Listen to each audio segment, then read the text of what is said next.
السلام عليكم ورحمة الله وبركاته. أهلا بكم في فيديو جديد وفي فيديو جميل يا جماعة. وفي الفيديو بتاعنا النهاردة عن اليمن وعن اليمنيين، أرض العروبة، أرض الجمال، أصل العرب، البلد اللي الكل بيتكلم عليها أجمل كلام وأحلى كلام يا جماعة. كله بيتكلم على اليمن بقى، وعلى طبعا رجولة اليمن وعلى شهامة اليمنيين مع كل الدول العربية ومساندتهم مع كل الدول العربية. شعب بصراحة يا جماعة صاحب صاحبه زي ما احنا بنقول، أو شعب معروف بالرجولة يا جماعة. الوطن العربي والكل بيتغنى باليمن واليمنيين وبيقولوا عليهم احلى كلام. لكن ايه هو الكلام اللي بيتقال على اليمنيين؟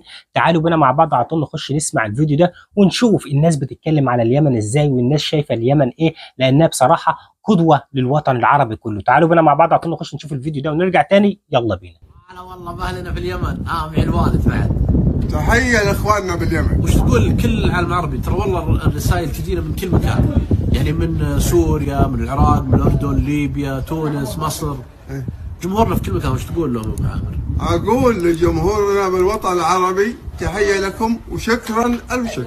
طبعا اكيد جمهورنا بالسعوديه. هي احد يجي يقول لي انت تتريق على اليمن وما ادري، ترى اليمن تجرافي. هي روقوا. ها كما شاهدتم هذا الممثل اللي يمثل طبعا في مسلسل شباب البوم، فيصل العيسى، يعني مشهور كبير سعودي. شاهدتم ماذا قال على ونشاهد اللقطات الباقية وارجع لكم. السلام عليكم. وعليكم السلام ورحمة الله وبركاته. كيف حالك اخوي؟ طيب. الله يحييك. تفضل اخوي. ابى منك خدمه الله يحفظك. عندك. انا اشتريت اغراض وما معي فلوس، نسيت المحفظه واستحيت في ناس عند الكاشير كذا. ابى الفزع منك تحاسب وارجع اعطيك حقك. ولا يهمك، ابشر حبيبي. الله يحفظك. الله يسعدك. الله يحفظك. الله يسعدك. الله بالله عليك. والله اني ما ابغى شيء، واني قاضي لزومي مشتري. بيض الله وجهك. اهل وجهك اليمن أبيض. والله، اهل اليمن اهل كرم واهل نخوه. بيض الله وجهك.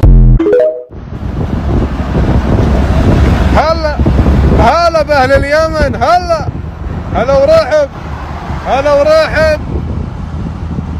أول ما تعلمت السواقة قبل يمكن 35 سنة، كنت ماشي من بريدة رايح للرس. في البكرية في إشارة، أنا صراحة كنت نزق ذاك الوقت وأرعن، قطعت الإشارة.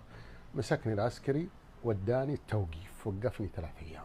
الحقيقة كان الدرس لي إني أنا ما أقطع إشارة إلى الآن مدى الحياة. الغريب في الأمر لما قعدت في التوقيف ما أعرف أحد، تعرفت على يماني مثقف جميل وقعدت أستفيد منه. علمني الشعر اليماني والفن اليماني واسماء الفنانين، وحفظت على يدي قصيدة قال المعنى سمعت الطير يترنم وهيج الشعر كان القلب ناسيها، والله ما اترك حبيبي لو يسيل الدم ويعلم الكل قاصيها ودانيها. يا الله يا من لأرزاق العباد قسم، تجعل نصيبي من الدنيا وما فيها. أشوف حبيبي وقلبه بالرضا ينعم، ومتع النفس قبل الموت يفنيها. من اللي ما يحب اليمن؟ اليمن اغلى ناس، اليمن احب ناس، اليمن الشعب الاصيل العربي. الله يحفظ.